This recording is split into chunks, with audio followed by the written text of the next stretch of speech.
Oh, I'm sure. There's some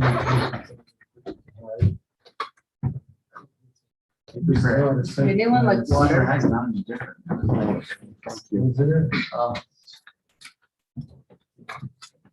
Kids did hide out and also.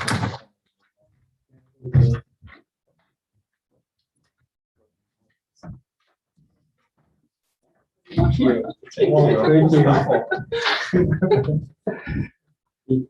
You feel like giving things over today? We ready? Everybody's got hydrated. Yes. Important stuff. All right, let's go ahead and get started. I'm Chairman Thomas. I'll be conducting tonight's meeting. I'd like to welcome everybody to the August 18th, 2021 North Ogden City Planning Commission meeting.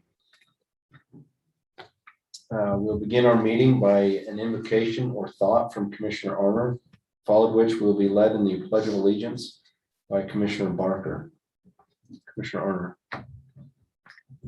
So I was thinking about this on my way down, and it's maybe a mix of a thought and plea for invocation, but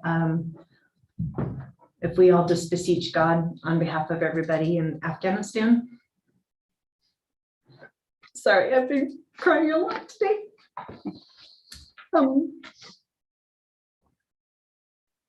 To protect people who fought for good and right from the terror that they're facing, and that God will provide a way of escape, and to bless the families of people like Brent Taylor who fought for good and stood for right and gave his life for it. So, and to always remember how blessed we are right now with the peace that we do have. So that was kind of my thought there. Amen. Thank you. After me. I pledge allegiance to the flag of the United States of America and to the republic for which it stands, one nation under God, indivisible, with liberty and justice for all.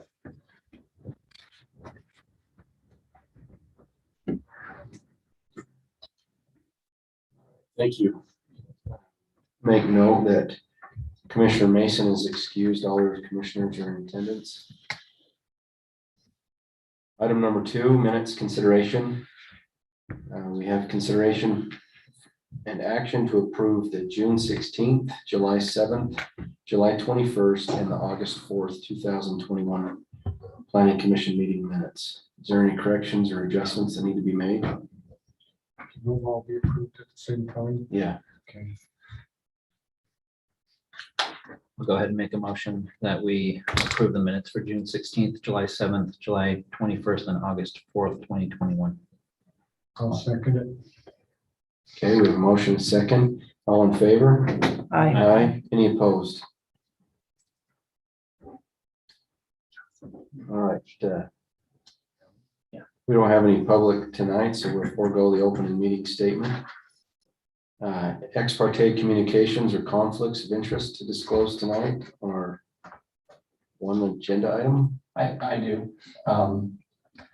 The Mountain Valley Village subdivision is directly it's directly to the north and also to the west of our property. And there's some stuff in the notes that address the Johnson Webb subdivision that we've been working on. We decided not to submit that for final approval, but I wanted to disclose that.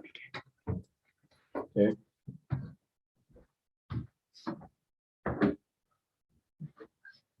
Yeah, public comments.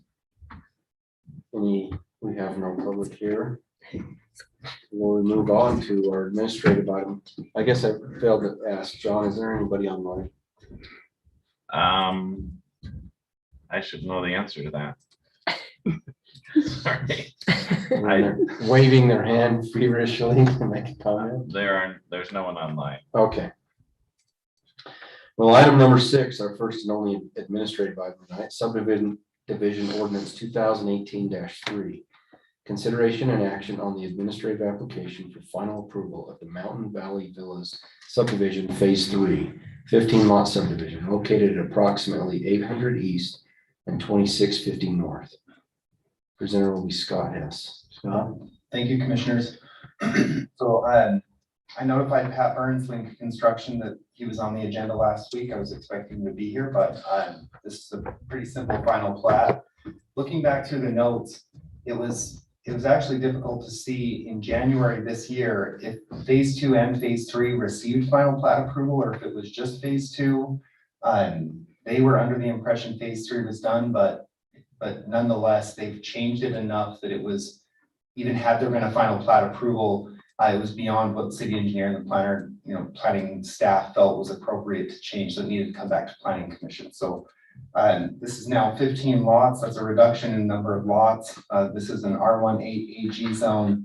All of the subdivision or all of the lots within the subdivision have been verified to meet the size requirements within the R18 zone.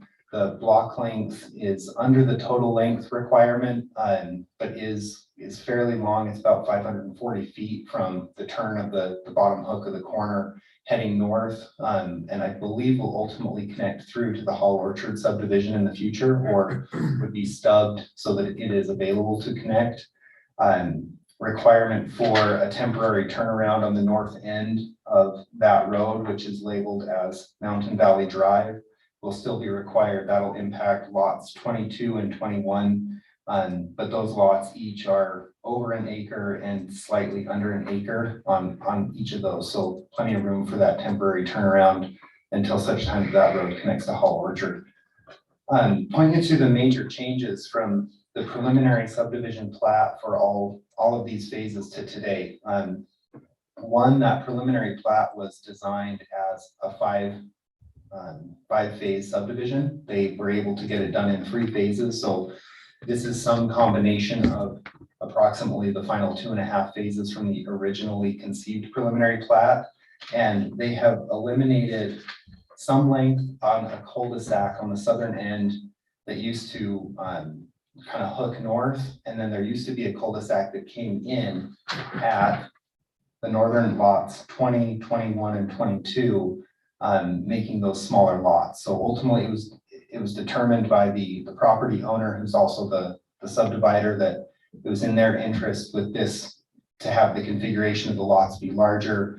It's multiple family owners whose back corners come together. So I think that they're looking at some protected personal open space back there. And we don't really have an ordinance against lots that are L-shaped or kind of J-shaped, especially if they meet the general requirements for lot width and they can get all of the utilities back to them. So it doesn't represent a flag lot or anything. They're just lot 21, for instance, is kind of interesting shape.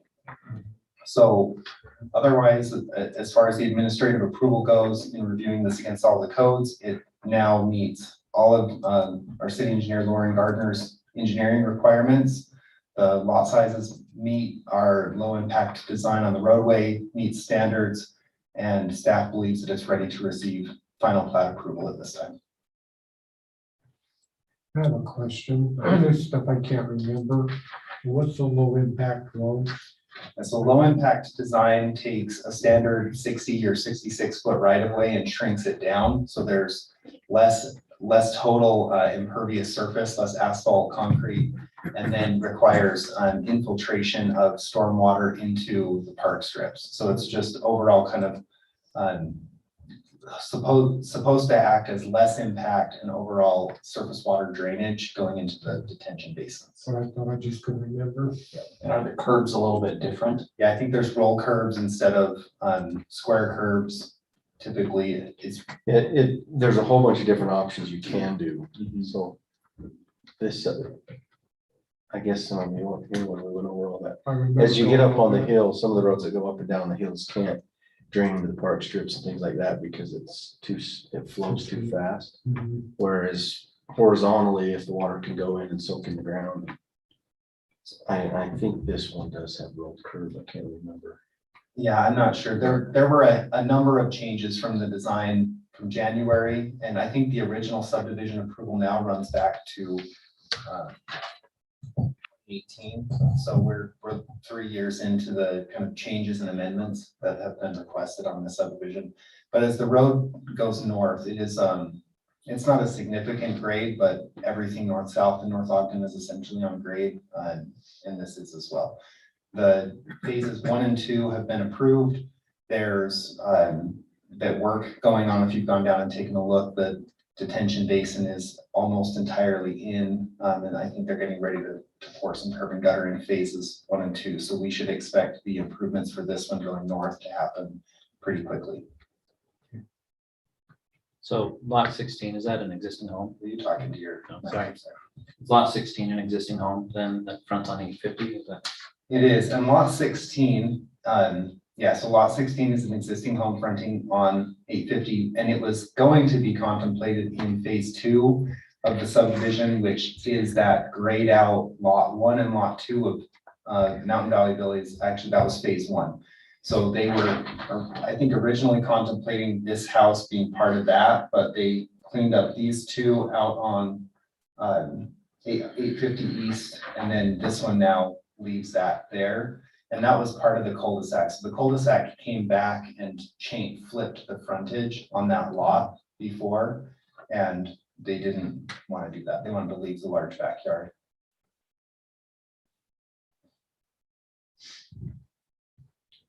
Okay, any other questions? Entertain a motion.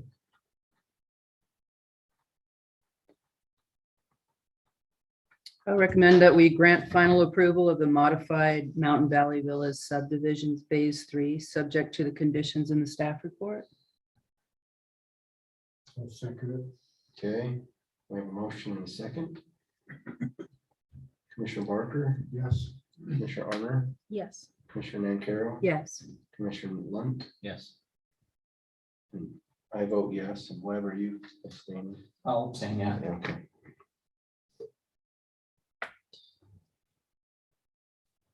All right, item number 7. Okay, thank you. Thank you, Scott. Discussion and training items. Item 7, group discussions, the good, the bad, and the ugly. Presenter is Will Summerker. Sorry if I messed that up.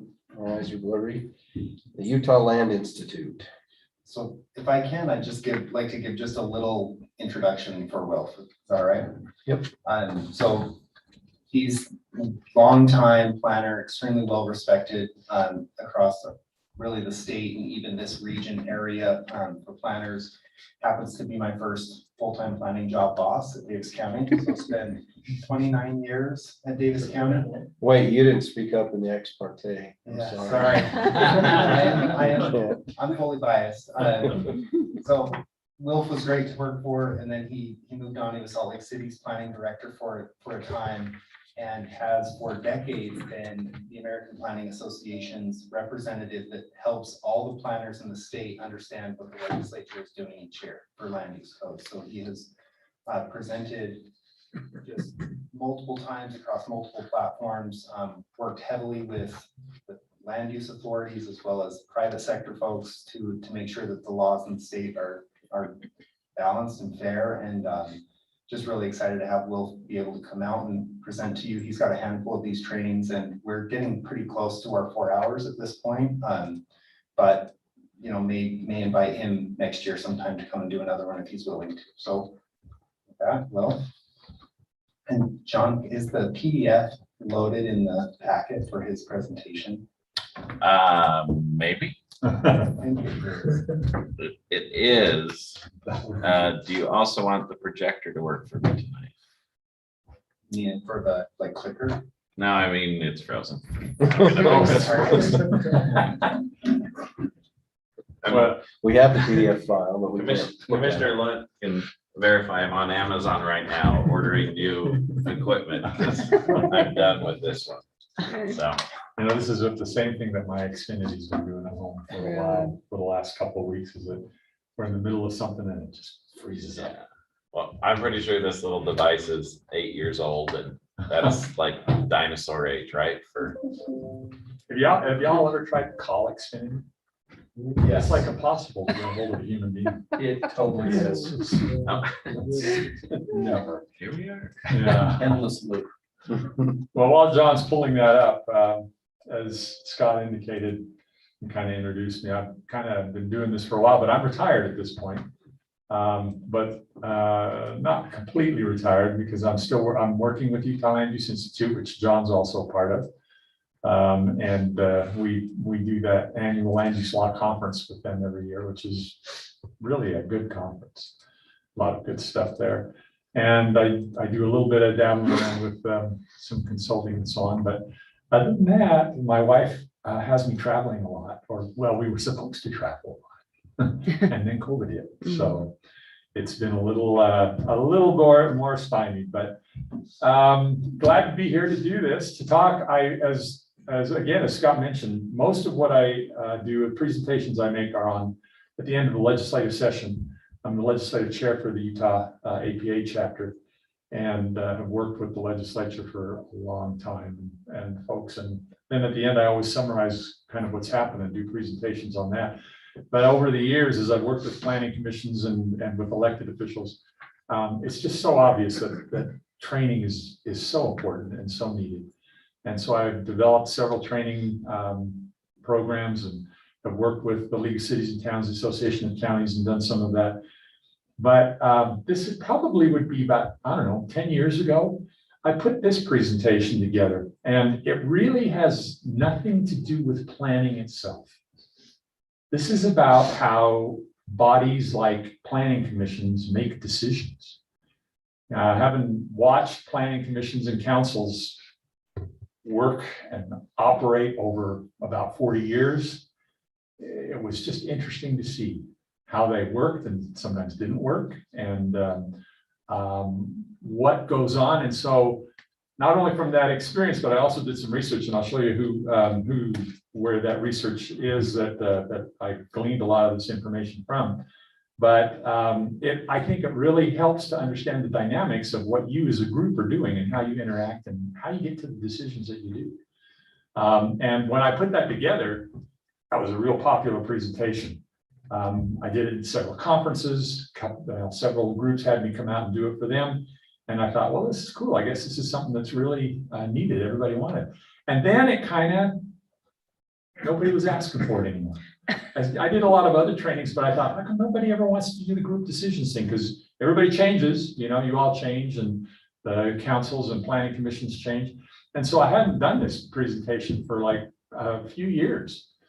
And I kind of offered it up when people say, what kind of trainings can you do? But nobody ever took me up on it. This year, I'm doing it for you. I'm doing it for a group in Southern Utah County. I'm doing it at the APA conference. All of a sudden, everybody wants this group decisions presentation. And I'm thinking, okay, what's changed? Maybe just our political environment and everything over the last couple of years is maybe, I don't know. Maybe that's what it is. Maybe whatever it is. But anyway, here we are to take a look at this. So happy to talk to you about this and take a little bit of a look at this. So let me. Will it stand, John, or not? Or will you Oh, there we go. Yep, that just worked. Good. So let me give credit, because I, of course, had my observations and things of what I observed and seen over the years, but I had to do a little bit of research into the dynamics of this. And there's a lot of cool and interesting information. Most of what I've got came from these 3 books. And if you ever have any interest in this, pick these books up, kind of give them a look over, but there's some really interesting stuff. And I'll pull a lot of stuff out of this tonight, and we'll talk a little bit about it. All right, let's talk about this. Let's go back to 1906. A guy by the name of Francis Galton, 85 years old in 1906. And he was a scientist, I guess you could call him that, who was noted for his work in statistics and in the science of heredity. I've done that for a number of years, but at this point he's 85 years old. And he, on a particular afternoon in this year, he headed for a country fair near his home in Plymouth, England. He had a particular idea in mind that he wanted to test.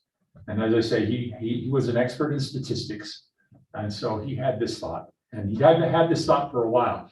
He believed that democracy was a sham.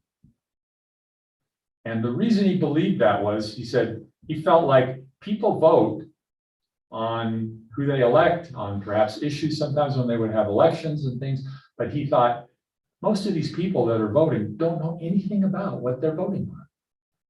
And so it can't work. They can't come to good results. They can't come to good answers because they don't know what they're talking about. They don't know what they're thinking about.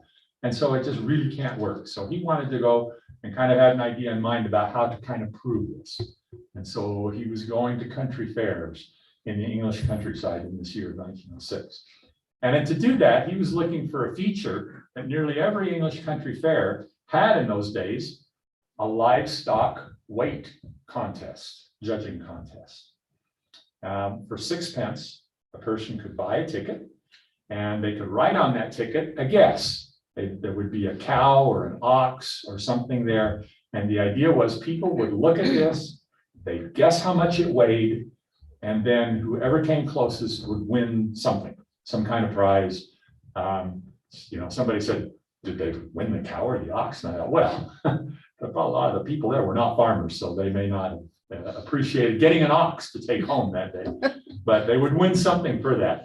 And so they would get some prizes for that. So this particular day that he went to this fair near Plymouth, England, 800 people submitted guesses for how much this particular livestock that was there weighed. Now Dalton figured that what he would show was these people had no idea. They had no idea what livestock actually weighed. And so they would not be capable of a lot. They wouldn't even be close. And so what he talked to the organizers, he had this kind of arranged beforehand. And after it was all over, they gave him the tickets. So he got all the tickets. And then he went to work and did a number of statistical tests on those tickets to see what would happen and how far off they would be.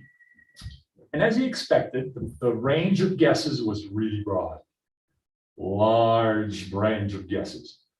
But then, and he figured, there's some smart people here at the fair, butchers, farmers, others that may have some information about how much an ox might weigh, but a lot of these people would have no idea.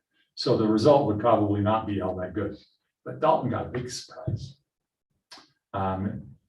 He averaged the guesses and did the bell curve and everything on there, but the average of all the guesses came out on this particular ox of being 1,198 pounds. The actual weight of the ox at the fair that day was 1,197 pounds. The average of all the guesses was within 1 pound of the actual weight of the ox. Now he thought it was a fluke. And he continued on and went to a number of county fairs all throughout England through that summer and fall. And what he found was that the results came out very similar. The average of all the guesses came out to be very close to the actual weight of those oxen. So kind of put the lie to his thinking that, well, as people can't make good decisions as a group particularly. And so it kind of became known as this wisdom of the crowd ideas. Maybe as a group, people can come to reasonable conclusions. Now, let me give you another example. This came from one of the other books. Oops, let's see. There we go. It came from one of the other books, Len Fisher's book, The Perfect Swarm. So Fisher, and he writes about a lot of this whole decision-making process and group dynamics and so on. And so as part of his research or part of his putting together the information for his book, he took a jar of jelly beans and he went into a number of pubs all around London. And in particular, like he went in with this particular jar and asked people in the pub just to guess, how many jelly beans are in this jar? In this one particular case, the range of guesses was from 41 to 93. So that's quite a range. The average of all those guesses was 60. The actual number of jelly beans in the jar was 61. Again, very close. The Columbia Business School. There's a professor there who every year would do this exercise with his class. When it was time for the Academy Awards, he would have the class give their guesses as to who would win the various categories in the Academy Awards. He never had a student in his classes, as he did this over a period of years, he never had a student that came up with more than 5 correct answers out of the 12 categories that he had them guess on. But when you looked at what the class overall did, generally they got 11 out of 12 right. So really kind of an interesting. Research has shown these kind of results hold with groups if 3 conditions exist. And let's talk about what those 3 conditions are. The first one is diversity. Numerous studies have shown that a wide diversity of people in a group makes the group smarter, more likely to come up with a good or the right answer if there is, like a right answer or a good answer or a good solution outcome.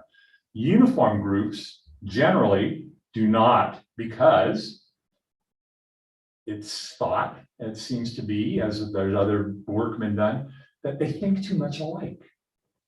And so they kind of have similar biases and they see similar things and they don't see similar things. And so the answers don't come out particularly well on groups where people are uniform. There's lots of different ways you can judge whether people are uniform or not, but kind of looking at the categories and thinking whether they are or not. I've got a picture there of a big group of people that are really different. And then you got the NASA engineers there from the 60s, right? They all look alike. We're going to talk about the NASA engineers in a minute here, because it's really interesting what happened with them. The second condition is that you need to get your idea in the discussion or in the decision-making process. I don't want to use discussion because that's going to be a whole thing of its own that we're going to talk about. But in that decision-making process, you need to get your ideas, not somebody else's. And so what that means is that there's got to be a process whereby you can give your thoughts, your ideas, rather than what you may be hearing from somebody else. At the country fairs that Galton was doing, most people would, they'd get that ticket and, they wanted to win, right? They weren't going to share this with their friends or other family members that might be around. They'd take that ticket and they'd write their number down and then they hand it, they weren't going to tell anybody else what they guessed. And we talked about what the results of that already are. So that process, and we'll talk a little bit more about that in detail too, is important in getting that kind of a good result in the end. The third condition is how you express your choice matters. How you get to express that choice matters. At the English Country Fair, people filled out that ticket, they dropped it in a box, nobody else saw it. Nobody else knew how dumb that person was. And so they gave what they really thought. Right? So that turns out to be an important factor. Now, when we talk about this wisdom of the crowd stuff and all of this stuff, that usually is in the context of big groups of people. Like we have the picture up there. You guys, you're what, 7 people? It's not a really big group.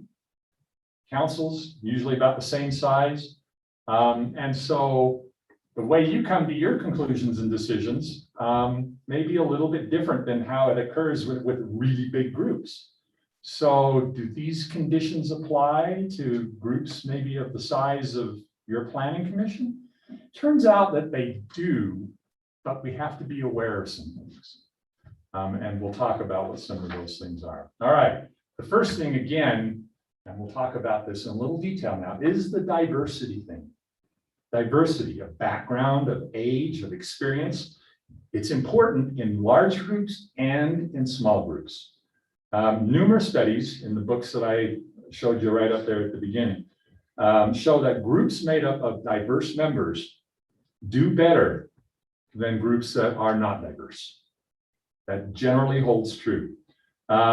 There's an example in one of the books about a particular type of problem, a set of problems that were given to people.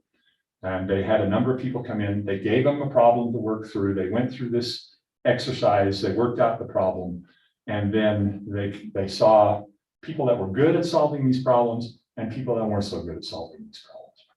And then they put them together in different kinds of groups. They put them together sometimes in groups where they were all good at solving the problems, or they were all not good at solving the problems, or they made a mix. Want to guess which groups did the best?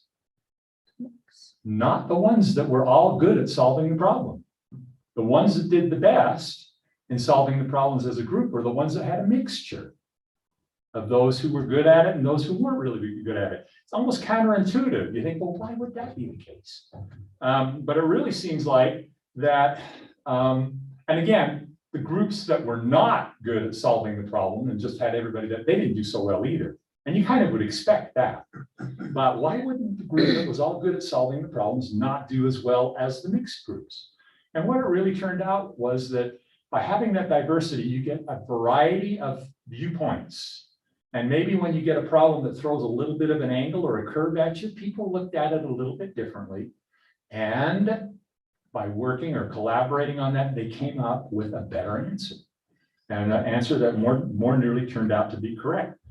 It's kind of interesting because, you know, what it seems to indicate is that by bringing people into a group that are not smart, not good at that particular thing that that group is supposed to be working on, it actually makes the group smarter because it's not redundant. You're not getting the same thing again over and over. And we'll look at some examples here. But people have biases, and people who maybe are similar in how they deal with things have similar biases. And those biases can sometimes lead to really not really good outcomes. We'll show an example here of that. So by bringing people in who don't have those biases, they sometimes help to cancel each other out, the biases, and kind of make the things better. But, you know, as I said, it was counterintuitive. It kind of seems like, shouldn't we just try to get the experts, the best people in that subject area on our boards and commissions? So like for the planning commission, wouldn't it be best if you made the planning commission up of people who maybe were in real estate development, who were real estate or development attorneys, who maybe had planning backgrounds, just all of this stuff? That would be the best thing, wouldn't it? Is to get a planning commission made up of all of those kinds of people. Well, what this all shows is, from the wisdom of crowds studies that are in those books, is that it's not really the case. There's a whole section in that one book on wisdom of crowds, which talks about expertise. And it cites a number of studies, which I found really interesting, because what it said was that beyond, the bottom line is that beyond a fairly low level of competence, knowing some basics about some of whatever the topic is, whatever the field or the expertise is, experts don't really seem to make that much of a difference. It's a great thing for experts to hear, isn't it? Yeah, well, you're really not that good. You're really not that much better than people, as a group, as a whole are. But that by diversity of background, when you're together in a group, actually seems to help perform better. Give you an example. Y'all remember the show Who Wants to Be a Millionaire?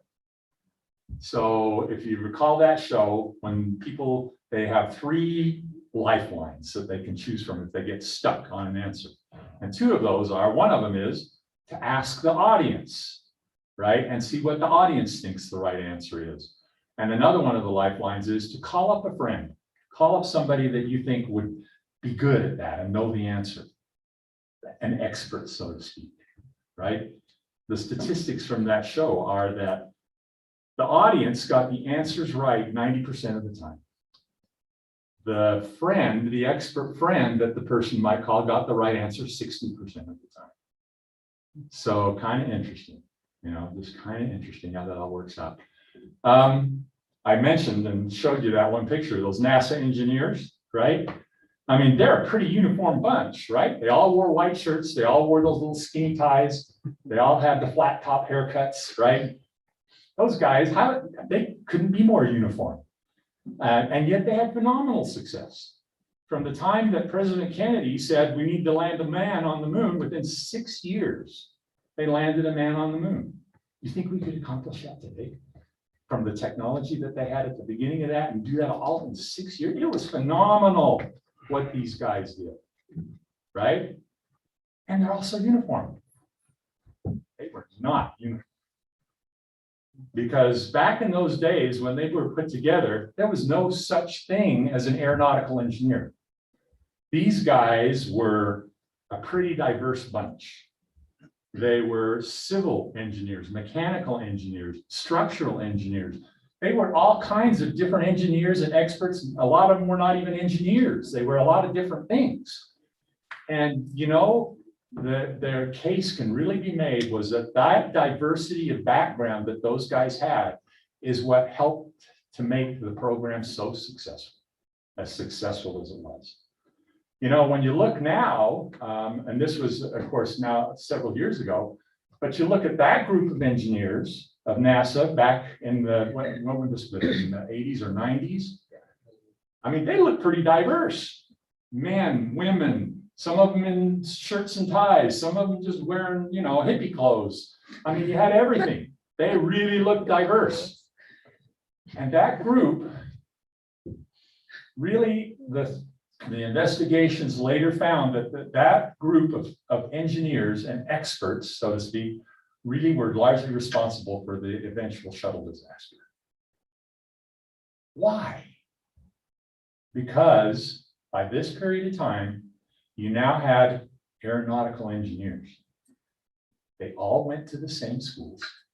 They all went through the same kind of programs. They all had very similar backgrounds. And it was really difficult, apparently, for somebody to say, that doesn't look right to me.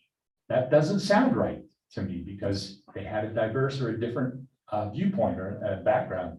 And the book really makes a good case for saying it was the lack of diversity that caused the disaster, or was at least largely responsible for the disaster.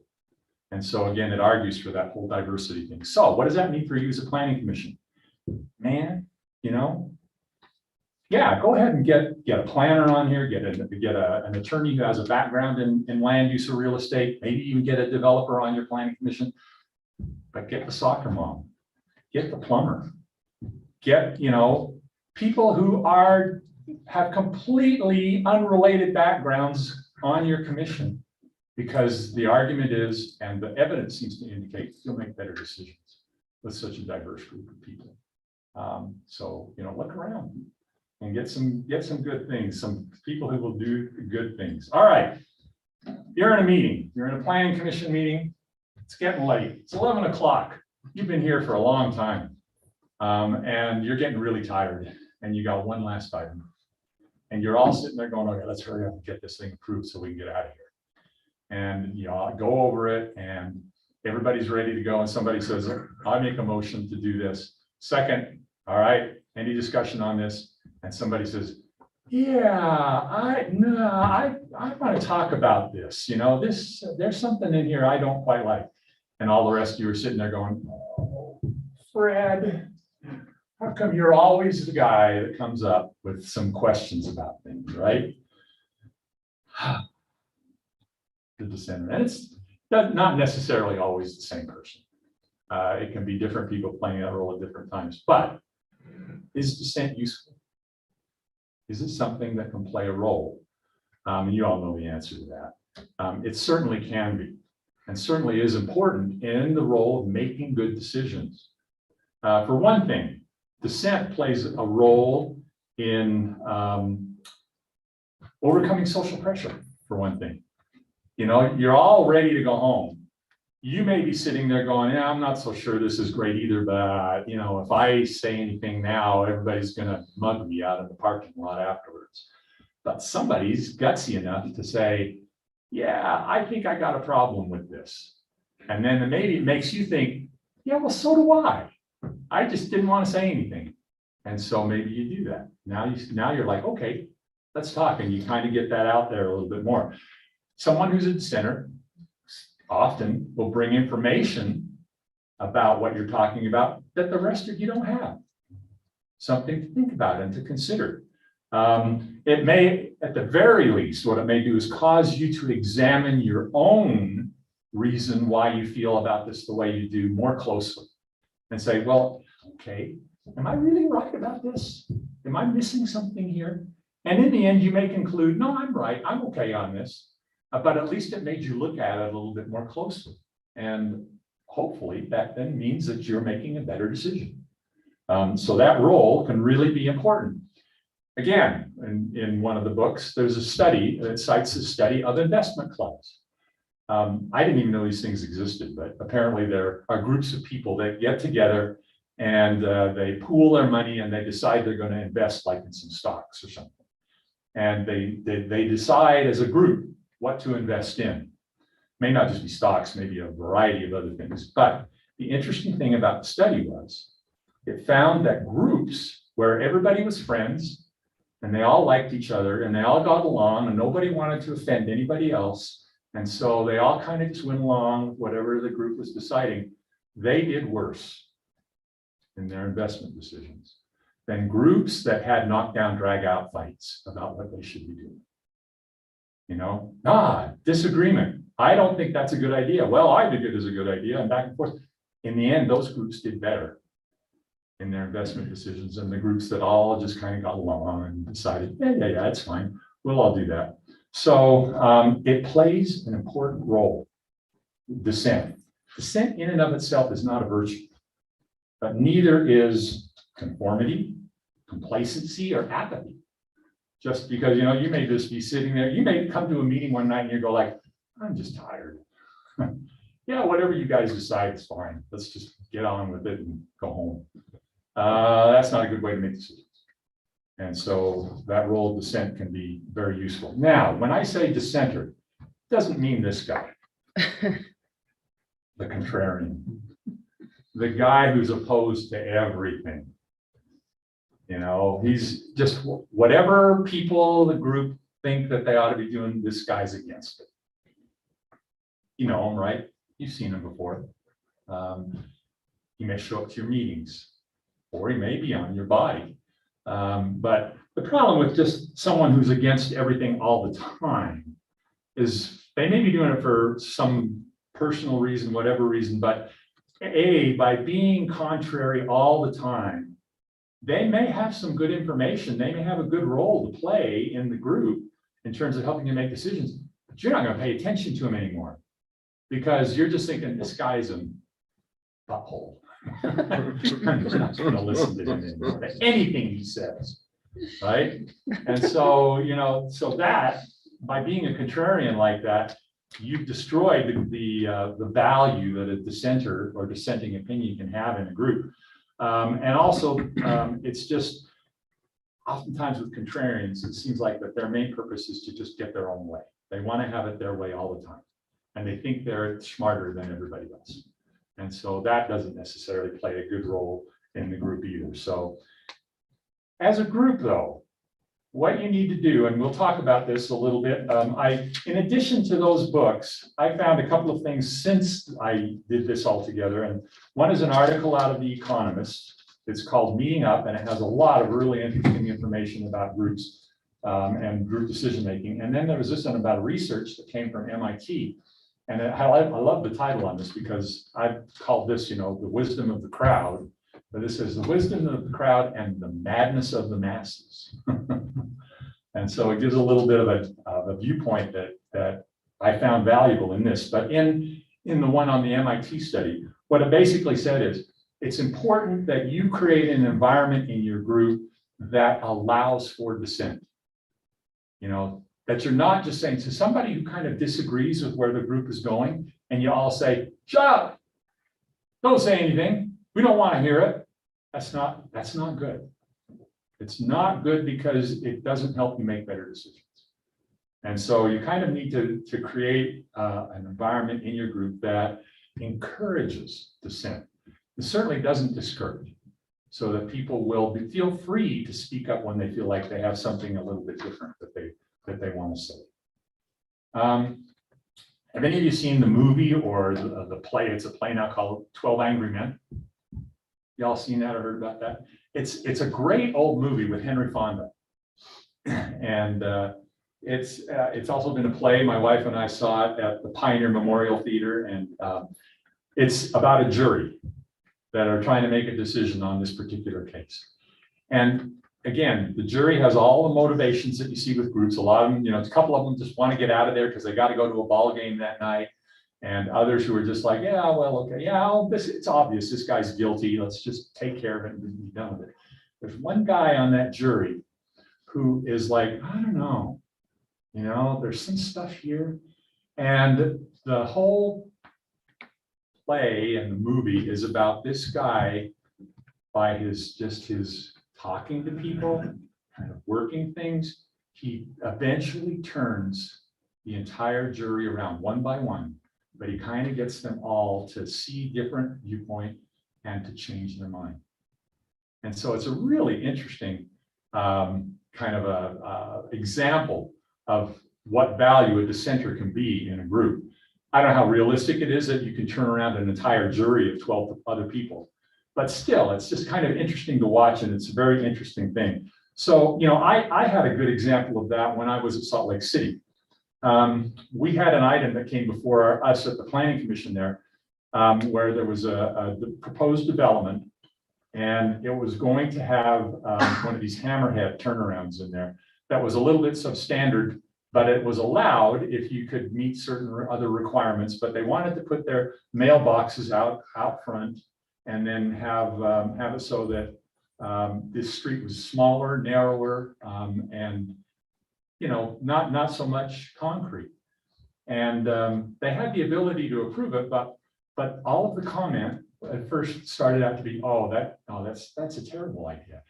People are going to have to walk down to the end of the lane there to get their mail, and the garbage cans are not going to fit there. And there's all these reasons why this is not a good idea. And the discussion was going along that thread pretty solidly, and I thought they're not going to approve this with that design. And then one of the planning commissioners spoke up and said, I actually saw a development with this kind of a design in it, and it worked really well. People did this and that, and then it was really nice for them that they didn't have all this other stuff going on in there. And he kind of just expressed that. And all of a sudden, the rest of the planning commission went, oh, well, okay, that sounds pretty cool. And they wound up approving it. And I would have never guessed they were going to approve it after the way the discussion had started out going. But that one planning commissioner who spoke up and said what he did about it, it turned. So it's really interesting what kind of an impact that can generate. So just keep that in mind. And think about that as what kind of an environment you're creating within your group to allow for and encourage dissent. I feel like I'm doing too much talking. If you guys have questions or comments or anything, please jump in, but we'll certainly do that at the end as well. Scott? So I just want to ask one question of the planning commission. That's like the quiz back to the Brent Bateman stuff. And I was thinking about the dissent from the public, or a contrary point of view from the public. Yeah. And when is that information useful in a planning commission decision? Yeah. And that's the question. So when, for you as a planning commission member, listening to the dissent of the public, what type of decisions that you're making, is that useful information? Guesses? You're referring to like Uh-huh. legislative? Yeah. Yeah, so it would be your legislative decisions. It's important to think about that idea of somebody making a contrary point or the dissent portion of it, but being able to clearly separate it from the administrative component of the approvals that you're making. Like, I don't like J-shaped lots, but if a J-shaped lot meets requirements of lot width, lot size, lot configuration, setbacks, not liking it isn't a reason to not approve it if it meets the code, versus I don't like this type of development in this area of the city, it's a legislative decision, and then utilizing that dissent to help inform your decision making. So we're okay to make questions or comments before the end. Oh, yeah. One thing I've been sitting here thinking about, it's actually along those lines, is discussion we've had in the last couple of meetings. And it's about, where housing is heading. Yeah. We're a fairly uniform community. Ogden has a lot of diversity, has diversity of housing. It's because of the time and things like that. But we don't have as much diversity. We're a fairly suburban R18, with some ag land still community. Yeah. And I would be curious to know your opinions, especially where you were in Davis County and then Salt Lake City, about things as a commission we have to think about when it comes to diversity of housing options and the value that that might bring to North Ogden in the near and medium term. Because it seems to me that diversity of housing will end up informing community-based decisions, whether it's people on the planning commission, the community, but it's, I think the flip side of that too is it's scary. Things you don't know are scary for people. Absolutely. The lack of diversity. Change is scary. Yeah, R18 is safe for us. Yep. ADUs, okay, we're starting to get comfortable with that. Different types of housing that we haven't been familiar with, daybreak is scary for people. Yeah. It's Stepfordy. Yeah. And that's, Yeah. and that's scary, but what I would, in addition to this presentation, your skill with it, I think your experience of many years in Davis County and Salt Lake City is very relevant for where we're at as North Ogden City. Okay, well, so you're gonna get my opinion. That's what I'm asking for. And my opinion is that diverse communities are more dynamic, probably, in a lot of ways, they're more fun, I think, they're more interesting. And they just bring a lot more. I think people get a better experience of living in a community that's more diverse rather than one where everybody's the same. Now, there are people that'll say the opposite, and that's fine, but I kind of think it's kind of neat for a community to have a lot of different kinds of people. And the way you get a lot of different kinds of people is to have a lot of different kinds of housing, because it's going to draw different kinds of people who want to live in different ways. And so that's just kind of my opinion. I just kind of feel like just like diversity is good for a group, I think it's good for communities too. Yeah, well, I think one practical element is, and this is, my opinion of growing up here and moving away, is went to Green Acres Elementary in the 80s.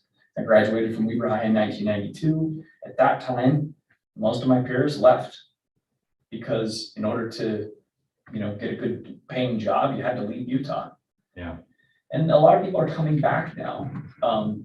But one thing that's really hard in North Ogden right now is it's very hard for young people to afford living here. Oh, absolutely.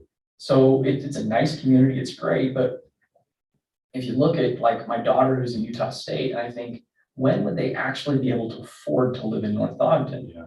And if that skips over them, will they ever be here? Yeah. And so there's this whole gap in our housing that how do we feel with those interesting people that actually might look like us? They're the same color, they may have the same religion, so maybe there's not, maybe it's and I like diversity of all colors, but for a less scary thing, it's maybe more the diversity of the engineers, type thing, different backgrounds, but really our own kids. How do we create a place where they can actually afford to live? Yeah. Because R18 is hard for them right now. Yeah, especially given the housing market the way it is right now. That brings in a problem, what is affordable? Yeah. Because you start looking at these apartments being built. I've talked to people looking for apartments and they're not affordable. They're not really affordable So either. you're looking for affordable as kind of cheap them down, so they're not as quality.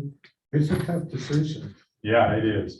And I really think communities need more diverse housing. A, because I think the diversity is good, but B, for younger people or those who are of less substantial means to have a place to live. But even given that, and given where we're at right now, and admittedly, the market we're in right now is just crazy. Density does not necessarily mean affordability. Right. You get some different styles of housing with higher density, but it may not necessarily be any more affordable. And so we need to look at different things for making housing more affordable rather than just increasing density. And when you say different, what do you mean? Different kinds of things? Well, generally what that means is that you're going to look at some kind of incentive system, maybe looking at giving developers incentives to produce housing that's going to be of lower cost, or actually more and more now I'm seeing more and more programs, and there's a lot of discussion at the legislature right now putting money into programs that will actually help do grants or loans, low interest or no interest loans, or things like that, that will just help people to be able to afford the financing of this more than they can right now. You know, there's a big fear of that, because when I was growing up, when Ron Clare was built, that was supposed to be affordable. Well, it was affordable. We got the first big windstorm come along, blew all the roofs off, Yeah, because it's built affordable but cheap. yeah, yep. That's- Well, since then, they've created what's called the building code. They held the roof down. All right. It's real fast, because then we go this routine, we need to make it affordable, we also need to make it durable. Absolutely. It needs to be of the same or similar quality. It's just, a lot of it is, it's the financing issues that are. Right. And so that's what needs to be tackled. So, well, okay, let's look at the next factor that we had talked about before. Oops, John, I'm frozen. Oh, it's probably, I clicked on, you should be good then. Still not going. Oh, no, that went back. There we go. Okay, we're back. All right, let's go to that next one, which was the next important factor in getting your good group decisions. And that's making conclusions independently. And I'll give you an example or a situation that was in one of these books. Told you the situation with Len Fisher, where he took the jars of jelly beans into the pubs, had people guess how many jelly beans were in the jar. This time, he took a jar of jelly beans and he went into the pub and he went to a table and he said to the people at the table, you as a group come up with the guess for how many jelly beans are in this jar. You as a group, as a table. Well, so what happened is he did this over time. What he found was is that the range was much less. This time now the range was only from 97 to 112 of what was in this jar. The average was 105. The actual numbers in the jar, 147, is off by quite a bit. What happened? Groupthink. What happened? Yeah. The discussion, the group discussing this and deciding as a group, how many are in that? Did it make the group dumber? You know, it says, what, how could that be? What is driving this? Isn't that what we encourage our meetings?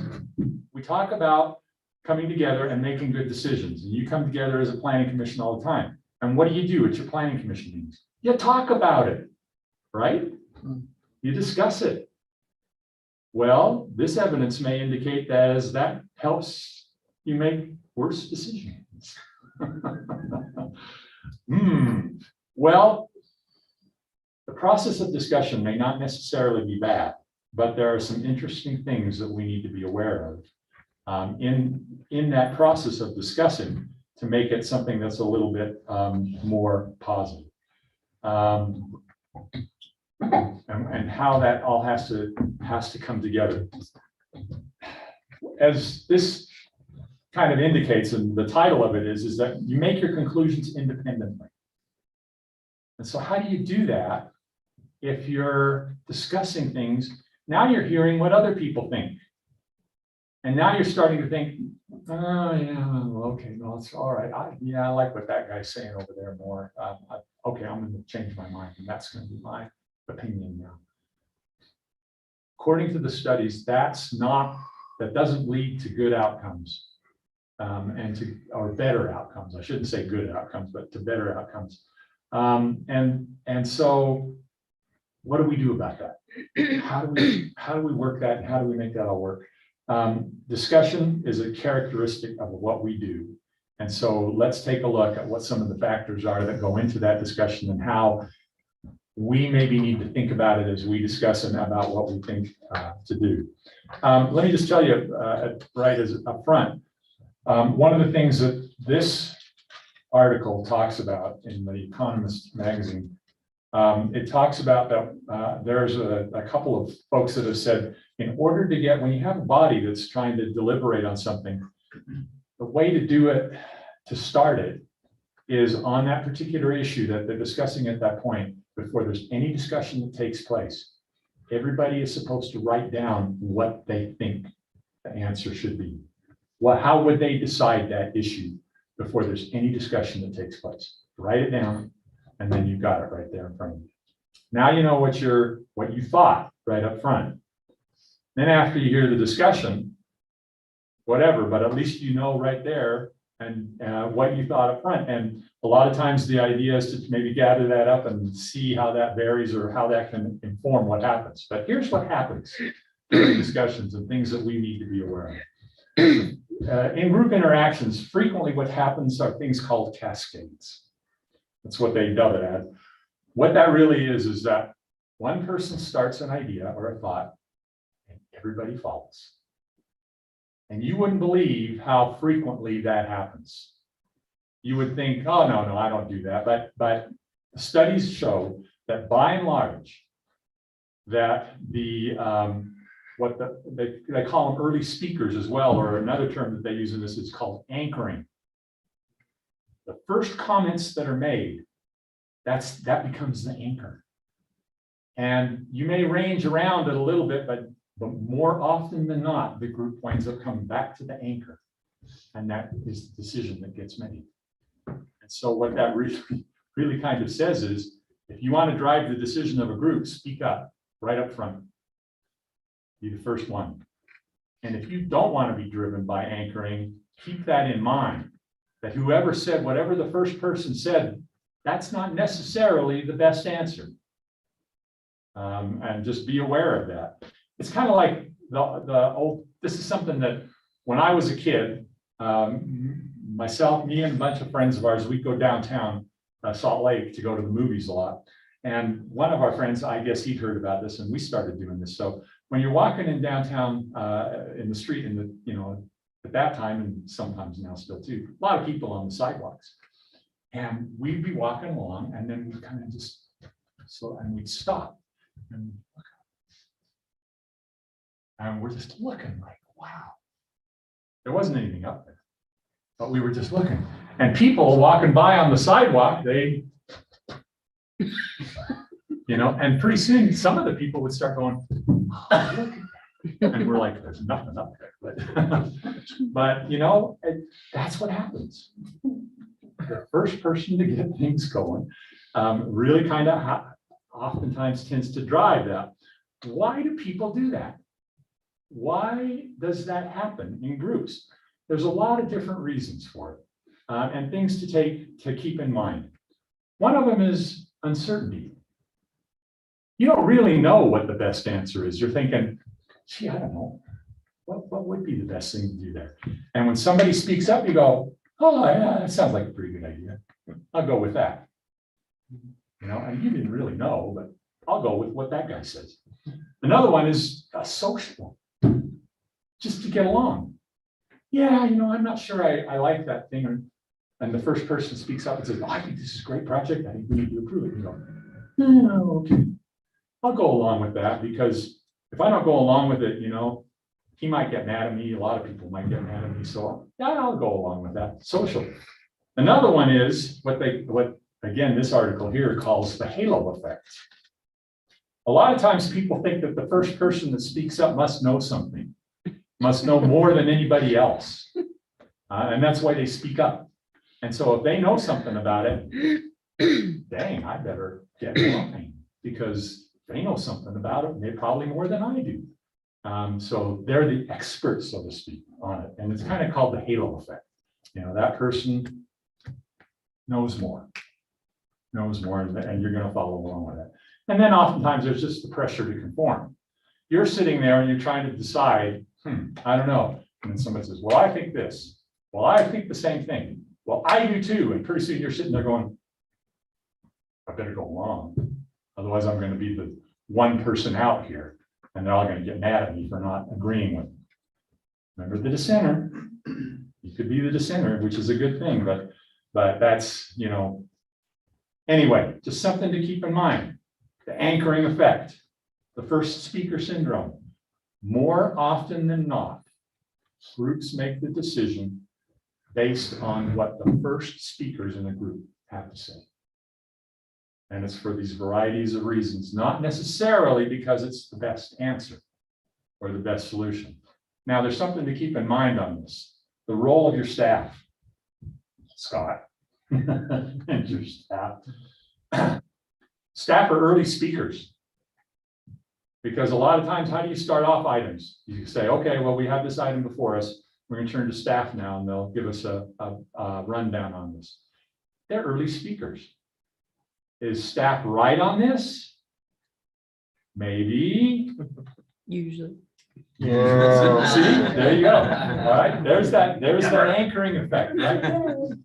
They're right. Actually, because they've done the work and the research, depending on the item. Now, that's probably true for administrative items. Because they're looking at your code and ordinance and do they comply with the code and ordinance, and they've done the work to do that. Doing all the comparisons and all of the work that needs to be done with that. That's something you usually don't do. You kind of rely on the staff to do that. On legislative items, it's much more subjective. It's much more, is this a good idea or not? And in that case, staff can have an outsized influence because they speak first. So think about it. Scott, you want to speak? I want to speak. So interestingly enough, on this particular item, we had the RCC to R4 rezone. Staff recommendation was to approve that item. Planning Commission unanimously recommended denial, and I had City Council last night with a staff report that still recommended approval, with the Planning Commission recommending denial. And that was, I understood the risks of doing that. I talked to John, I talked to the mayor about it, and it was Commissioner or Councilmember Swanson's first time he said he's ever been up there that you have staff saying, you know, this is the right thing for the city, and the Planning Commission denying it. And I would stand by that decision, because legislative items, that's my professional opinion. That's my personal opinion for the direction of the city. I appreciate, and I noted all of the items from the Planning Commission and the public, but it's kind of an interesting position to be put in as staff at times, to think this is really the direction I think that they should go when they hired me to do a job, and the Planning Commission had these feelings and thoughts and considerations about it, and ultimately let the City Council decide, which they tabled until we bring back the general plan land use map. So now it's sitting out there sort of. Chickens. And another presentation that I do is called The Role of Staff. I do that a lot to professional planners, but also to, you know, people like planning commissioners, because it's important for them to know how that works and ways it can work. And Scott's right. I mean, you know, he's a professional. He's gone through the education, the experience and everything on that. But you know what, particularly on legislative items, on like, is this a good idea to amend our plan? Is this a good idea to change our ordinance? It's his opinion, but it's your community. You guys really get to decide. And so, you know, so what I tell the staff is, don't take it hard if they don't agree with you, because you're really talking about an opinion at this point, and people can have different opinions, and it's their community. They can decide what they want to do with it. They may agree with you, they may not. Bingo. So there you go. You know, I think we've had this discussion a few times on different issues that we haven't all agreed on, is that it's not a personal thing. There's a reason that there are as many as you know, and if we don't agree with the staff, it's not personal. Just like, you know, it's like, okay, we'll move on to the next decision. If, you know, Johnson doesn't think the same thing as me, he votes a different way. I completely respect your opinion on that. I might have a different opinion, but there's a reason. And we walk away, and hopefully we don't carry that with us. You know, we move on to the next decision. It's nice to revisit and verbalize that, though, because that can erode over time. You know, feelings get hurt, and people think, I want to stick my neck out, but absolutely to reinforce that as a group, like, hey, we care about you guys. We want everyone to have their own opinion. Right. And it's not personal. It's really not, and as long as we do it in a respectful way, where we're not belittling each other, you know, because just because we don't agree on something, I think that's healthy in a way, because, you know, you're coming from a different place than I'm coming from. And I think it's healthy to have different perspectives. I think this is the opportunity to belittle Commissioner Mason, since he's not here. Yeah, let's For the record. let's get the gang up on him. Another. You know, just a point, when you have a disagreement, the choice of words makes a difference. It does. If you make wrong choice of words, can shut somebody down pretty quick. Yeah. And they're done. Yep. So I make sure when you have the choice of words, it's not a put down type thing, it's just, I don't agree with you type thing. Right. I feel differently. I have a different Yeah. opinion. Yeah. And the forum I see that in, or the way I see that happen sometimes, which I really think is not necessary at all, but it happens. I mean, people are people. Over the years that I've been doing this, so many times I've seen where planning commissions, the group of planning commissioners, get really torqued when the council doesn't go along with their recommendation. You know, they're like, well, what are we here for? The council's not going to listen to us anyway. You know what? The council has their own opinions. You're making a recommendation to them. You have your opinions. That's great. The council may have different opinions. It, like you said, it's not necessarily personal. Yeah. You know, they just have different opinions, and people can have different opinions. But I think it's a good thing that sometimes we have different opinions. Absolutely, because as we've just been talking about, it often generally leads to better outcomes. And you know, for you, I don't think I personally would, you know, don't ever feel bad to do that, because, you know, as long as you say, and this is what the planning commission thought, you know, I think we're pretty good with that. And that's the same thing. I mean, early in my career, I took a few of those like hard hits, like it was personal against me that, oh, I spent so much time and like, Yeah. I loved this ordinance and I cared for it. And then I presented it and then it got just shot, you know, torpedoed down. And it's like, but I think a little bit of time and understanding, and it is your community. Absolutely. You know, I live generally in the area, but I don't live in North Ogden.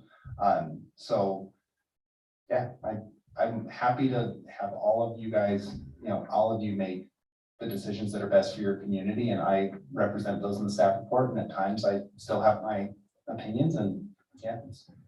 Yeah. Another way that you get this cascading on decisions is, oh yeah, I left this out, sorry. The public coming to speak also has an influence, because it can really, you know, again, cause you to kind of lose what you originally thought.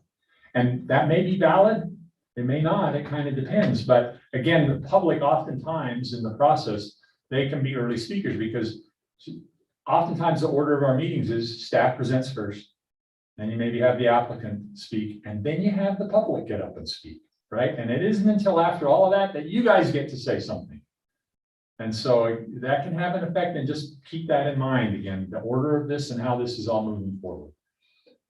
Okay, kind of move this along. So another way of cascading in this decision-making process is how you vote. Because the sequential voting, take a look at what these ladies are doing here. It's a little hard because it's not a moving picture, a video. But the lady on the right there, she's got her hand up. The other ladies are kind of like, okay. What happens, what frequently happens is that when we do sequential voting, the other people who haven't voted yet, they tend to be influenced by what the other people before them are voting. And so that may not be the best way to get your real feeling about that issue out on the table by doing sequential voting. It's just, again, something to be aware of. All right. And then you have the whole issue of just the group influencing the individuals. This is really an interesting study that was done in the 1950s. So they had people take a look, and they had one of these diagrams, you know, where you have like a line, two lines, and they're the same length, right? But then you have the different arrows and things on them, so that they may not look like they're the same length, but you have to judge, are they the same length or aren't they? And people would look at that, they show it to people individually, and they'd say, yes, it is or not. When they did that to individuals on their own, 95% of the time they got the right answer. Then what they did is now they put them together with somebody else, and then had them both kind of at the same time trying to decide. And the other person that they put them with turned out to be people who the researchers had already primed. They were actors, so to speak. And they were going to give, in some cases, they would give the correct answer, but oftentimes they would give the wrong answer. And when that actor would give the wrong answer, say, oh, those lines are not the same length, the other person now would give the correct answer only 25%. So what that other person said influenced them to the point where they went from 95% of the time being correct to only 25% of the time being correct. They were being influenced by that other person, or sometimes in the cases they had more than one person, those other people. Now, what was interesting was that later studies, they used this fMRI technique where you would actually see where the activity centers in the brain are going. And what you would figure is, because they're being influenced by somebody else, that would mean that the social area of their brain is they're trying to be social, they're trying to be agreeable, all the other reasons we already talked about. What it actually showed was it was the cognitive area of the brain that was being activated by this. What that meant was they were actually believing that the line was now shorter or longer or not the same length or the same length. They were actually believing it. It wasn't the social part. They were actually now perceiving it to be the wrong answer. So what does that mean? What does all of that mean for when we have discussions? Another factor, another issue is group polarization. This is when everybody in a group generally agrees. They all have similar opinions. And then what happens is that people shift even more in that direction of what they have in that general agreement. How does that happen? Well, the first person in the discussion says, well, I think this. And then the next person who thought the same way, but now they want to emphasize it. Well, I think it even more. And then the next one goes, well, I think it way more than you guys do. And they were all probably very similar, but what happens is that then the group kind of all of a sudden is shifting. They're shifting way this direction because they're kind of all re-emphasizing and reinforcing each other. We all tend to have a picture of where we sit in a group, where we're at. I'm the radical, I'm the go along, I'm the, whatever. But we all have this picture of where we are in a group. When the whole group starts to shift, you shift right along with it because you want to maintain your position in that group. And so the whole group just kind of shifts and moves. And that can be a real concern because you can get what's called, an example of this is called the severity shift. With juries, it's something that's been studied. I show this this is a long time ago, but there was the NFL quarterback, Vic, who had the dog, scandal thing, and he was convicted of that. Well, the jury was all dogs. No wonder he got convicted, but really severely.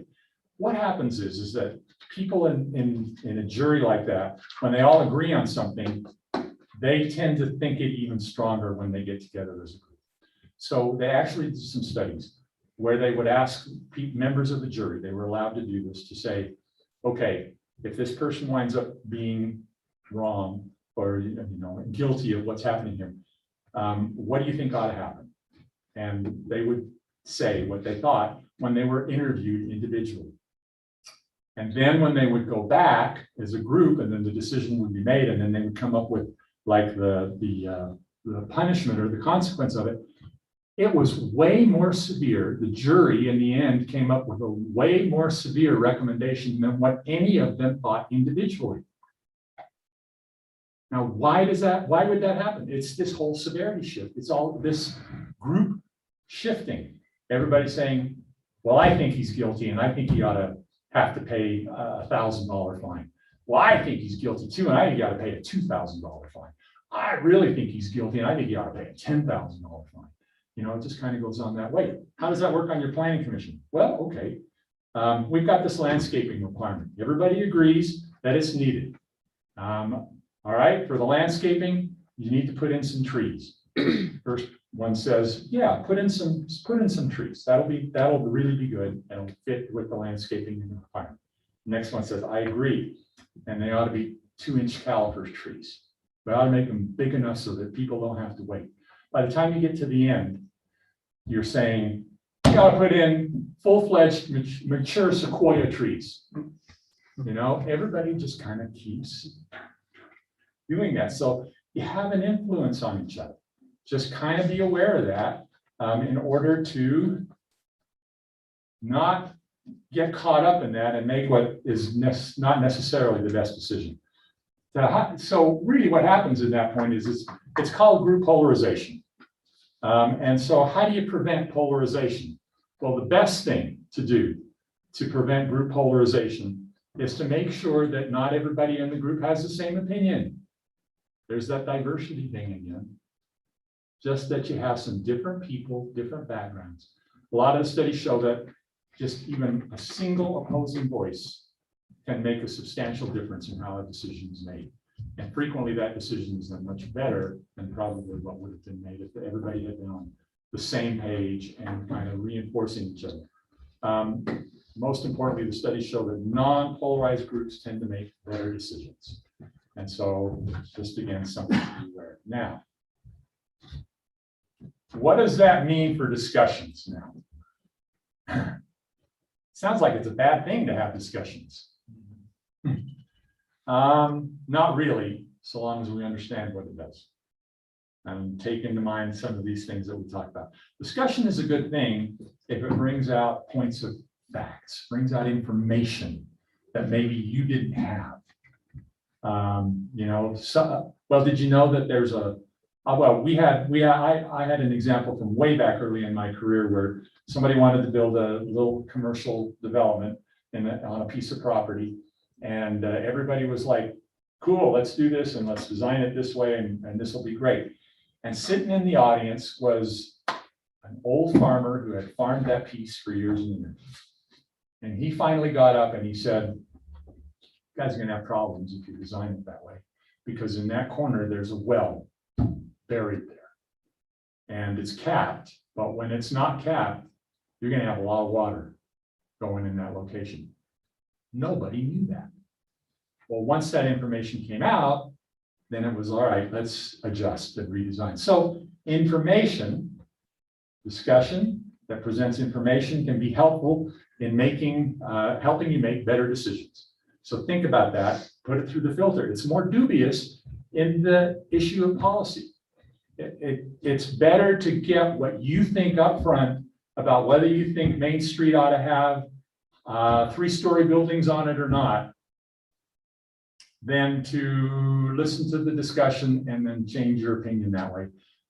Better for you, if you look at all these studies, better to go with your initial reaction and then see where the group winds up as a whole at the end of that. So it's just something to keep in mind.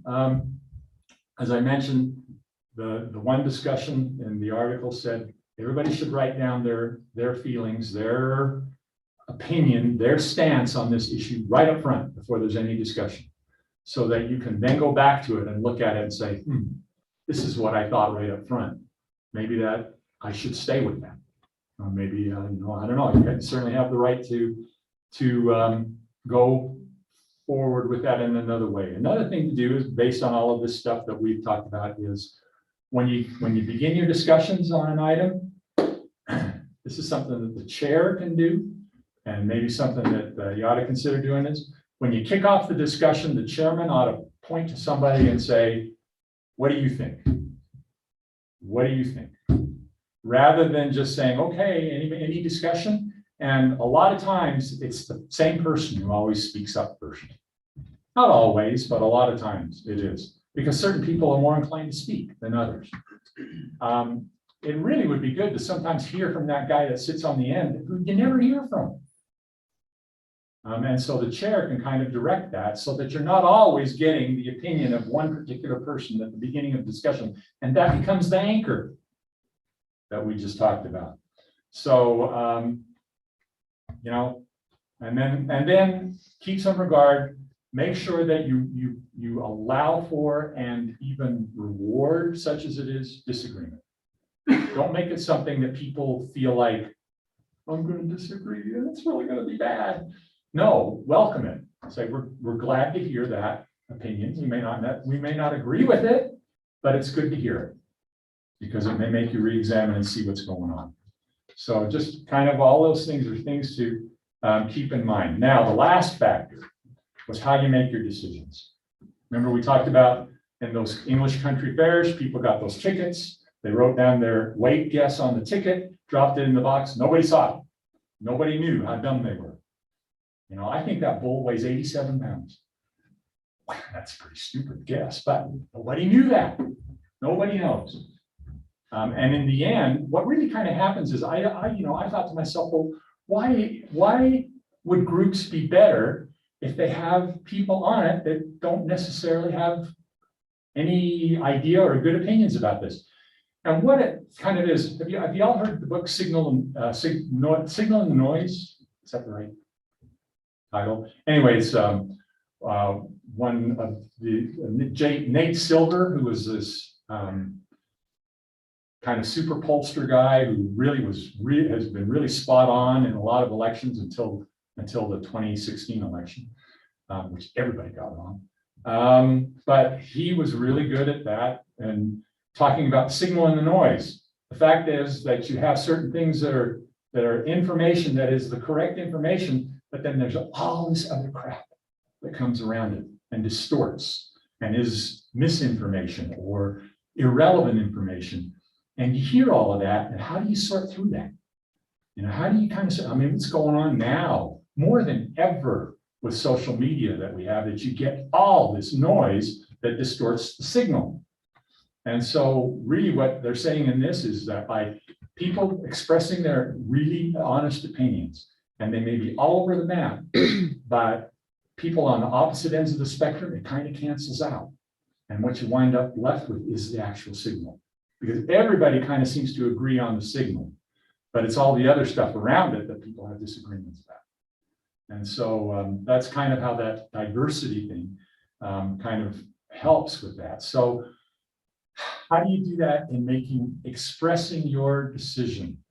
You should express your decision. That's your decision and not anybody else's.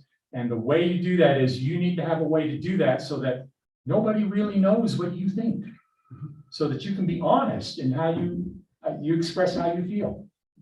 And the way to do that is for you to cast anonymous votes.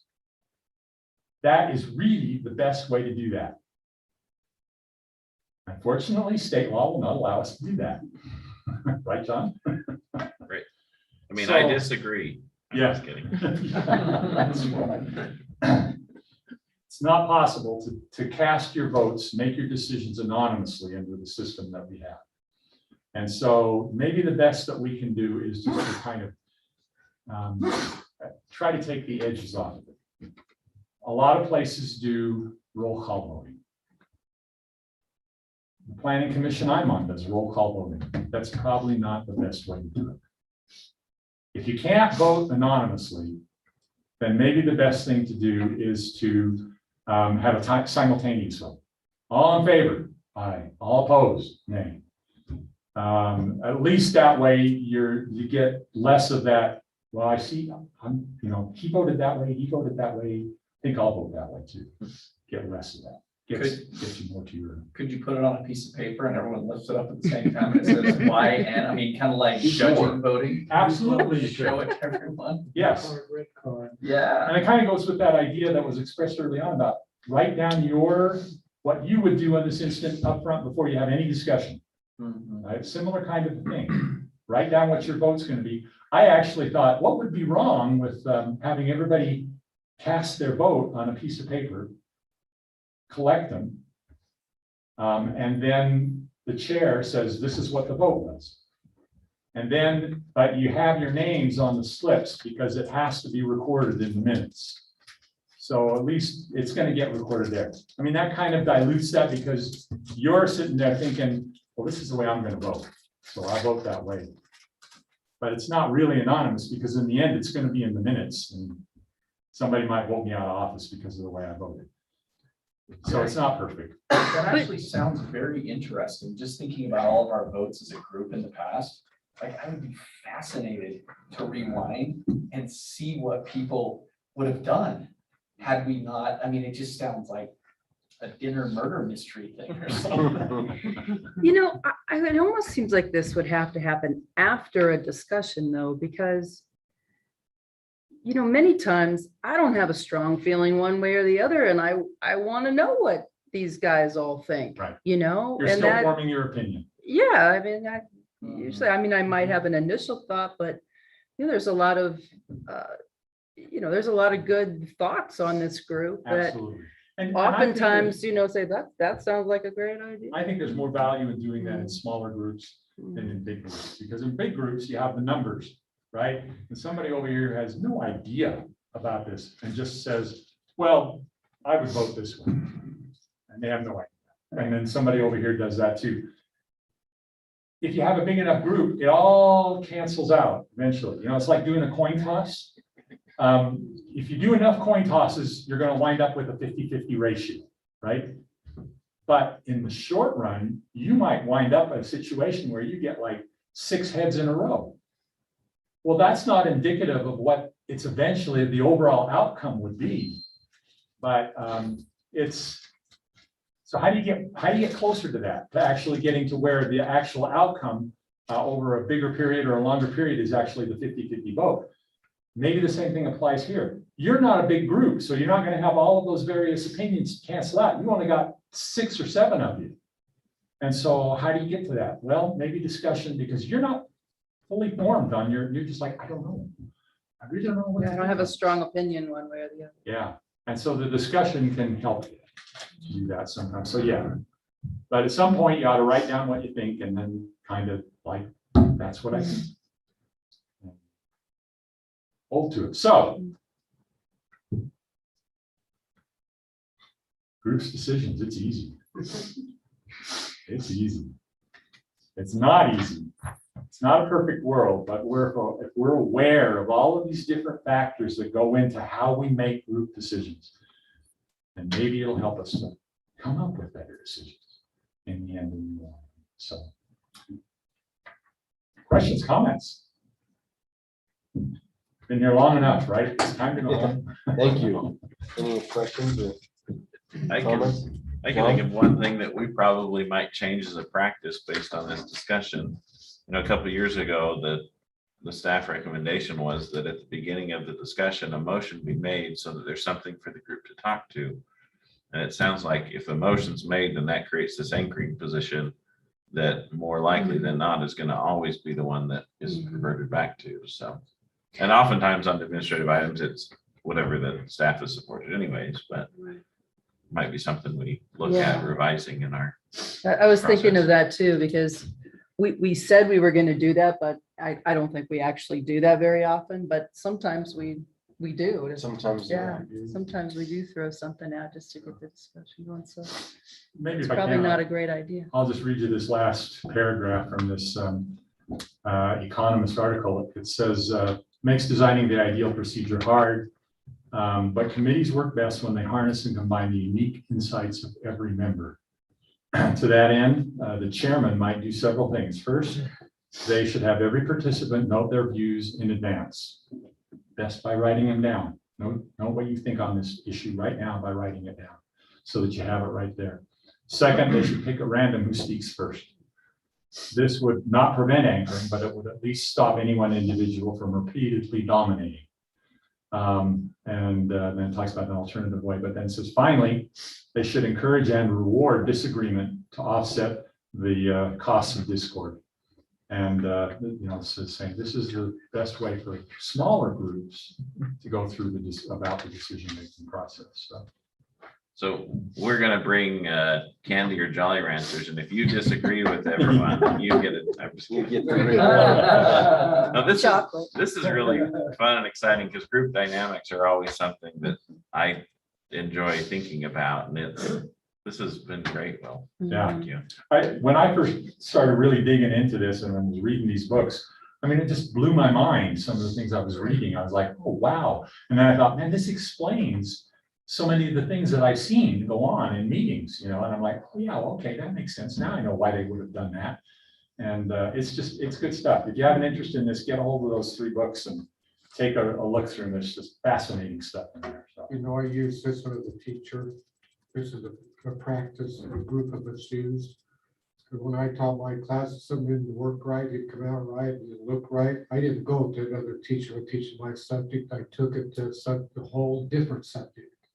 So you look this over, give me your comments. The reason we did that with each other, because they saw it a different way than I Right. see it. That's right. And it seemed more like the students saw it. So Yeah. the outcome was better. Absolutely. And that seems to be borne out by the research here. So, yeah. Okay. Thank you. Thank you, sir. Thank you. All right, remarks from planning commissioners. Any more remarks? Just to really appreciate the training we've gotten recently. It's just been tremendous. Yeah, it has. Agreed. Pretty good. I'd like to say I identify with your entire presentation tonight. We're literally married to a NASA engineer. It's a mechanical engineering degree. And I wrote a research paper on the power of dissent Ah, about 2 years ago. So, Great. yeah, Did and we get it right? I mean, I'm not, judging or anything. Yeah. No, I mean, like, no, I was like, oh, yeah, I wrote because I'd have to almost read it again, but I was like, oh, yeah, group think. And then I used an analogy of how, well, like you said, you had the angry guy face up there and, dissenting has a kind of a negative connotation. Yeah. But if it's done properly, it's not. And like Martin Luther, when he approached the Pope and he had his, minimally 95 reasons why he disagreed, he was very respectful, but in the end, started the Protestant Reformation. Yeah. So, big things can come out of somebody that had, thinks a little differently. Absolutely. But Thank you. Scott? anything? Yeah, we're gonna bring, the next meeting for planning commission is probably gonna be pretty heavy on some administrative items that have been stacking up. And so we've got, a couple of subdivisions that are now ready to go. But we are gonna bring together in September, the general plan advisory committee and planning commission to discuss through, the land use map and some recommended changes to that and try to, not fast track it or get it out in front of the public process, but to just move that along. The general plan advisory committee's been working on that for a while. And then also you'll see all our moderate income housing plan recommendations likely near the end of September for inclusion in the general plan section to be sent to the state as the annual update. So those will be coming as legislative items in addition to a handful of other things we've got coming. Okay. Are we still meeting next week? with Well, yeah, that we group? talked, it sounds like, are we meeting next week to the general plan committee or? you doing Or that should we put that September? off? Well, I was gonna do, I didn't, we are meeting, the general plan advisory committee will be meeting, we're meeting as staff tomorrow to talk through and having discussions pretty much all day today about it. Are you guys all available next Wednesday? Yeah, Okay. If you aren't, that's okay. If you're able to attend, then I would it's say at yes. 6 o'clock, Uh-huh. right? So, So I'll include you for that one. yeah, That's it, that's send us something. an email on that. That's So, it, we do. Here. Yep. But we know you'll be tired because you'll all be at the employee party the night before yeah, over at North Shore at 7 o'clock. Food, bring family, party, have party. fun. So, okay. Anything else, John? no, You got sorry. this look like No, something else, but I call it baby brain. So I'm I'm not as sharp. Branda's been very eager to tell me I'm not as sharp as I used to be. I'm kidding. No, we need to speak up or disagree. Yeah. Here's your Jolly Rancher. all right. Motion for adjournment. We'll make the motion, we adjourn. I'll second. All in favor? Hi. Aye. All opposed?